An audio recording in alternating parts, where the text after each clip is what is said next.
उत्तर प्रदेश में एक बार फिर से संविधान बनाम आस्था की टक्कर खुलकर सामने आ गई है, जब यूपी पुलिस ने कथावाचक पुंडरीक गोस्वामी को गार्ड ऑफ ऑनर देकर ऐसा संदेश दे दिया मानो राज्य अब संविधान से नहीं बल्कि धर्म से संचालित हो रहा है। अब इसी मुद्दे पर चंद्रशेखर आजाद आग बबूला हो गए और सीधे सीएम योगी आदित्यनाथ और यूपी पुलिस को कटघरे में लाकर खड़ा कर दिया। आजाद ने साफ कहा कि भारत कोई मठ नहीं बल्कि एक संवैधानिक गणराज्य है, जहां अनुच्छेद 15 धर्म के आधार पर विशेष अधिकार देने से रोकता है और अनुच्छेद 25 से 28 राज्यों को धर्म से दूरी बनाए रखने का आदेश देते हैं। इसके बावजूद अगर वर्दीधारी पुलिस किसी कथावाचक को सलामी देती है तो ये सिर्फ प्रशासनिक चूक नहीं बल्कि संविधान पर सीधा हमला है। चंद्रशेखर आजाद ने योगी के तथाकथित राम राज्य पर तंज कसते हुए कहा कि यूपी में अब आस्था को संविधान से ऊपर और कथावाचकों को संवैधानिक पदों से ऊपर बैठाया जा रहा है, जो लोकतंत्र के लिए खतरनाक संकेत है। राज्य में गण सबसे बड़ा है और पुंडरीक गोस्वामी भी इस देश के गण हैं। गण मीन्स नागरिक हैं। नागरिक अधिकार सर्वोच्च है।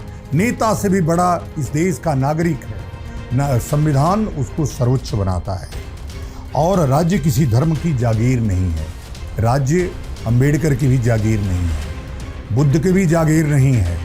जगह जगह तुम जिस प्रकार से इस्लामिक एजेंडे चला रहे हो चंद्रशेखर, मैं पूरा पक्का जानता हूं कि संविधान को कभी तुमने पढ़ा ही नहीं है।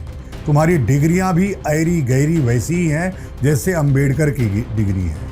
जितने अंबेडकर जैसे वकील थे तुम भी वैसे ही वकील हो।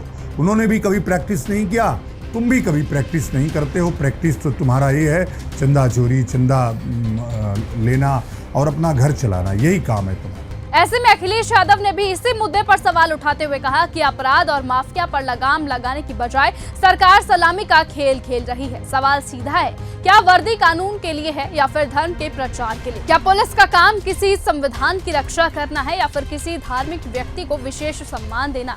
और यही वजह है कि अब ये मामला सिर्फ एक सलामी का नहीं बल्कि यूपी के प्रशासनिक और संवैधानिक चरित्र पर उठता सबसे बड़ा सवाल बन गया है। अब देखना होगा कि जिस तरीके से चंद्रशेखर आजाद और अखिलेश यादव एक ही मुद्दे पर सामने आए हैं और योगी को ललकारा है, देखना होगा कि क्या ये दोनों अब साथ आएंगे साल 2027 के लिए और क्या इसी तरीके से वो सीएम योगी आदित्यनाथ को उस साल पर भी ललकारेंगे? क्या एक साथ आकर ये अपना नया गठबंधन बनाएंगे और क्या इनका ये गठबंधन साल 2027 में इनके काम आएगा चुनाव जीतने के लिए? वो आने वाला वक्त बताएगा। फिलहाल आज की इस खबर में सिर्फ इतना ही। देखते रहिए और बने रहिए न्यूज गंगा के साथ। नमस्कार।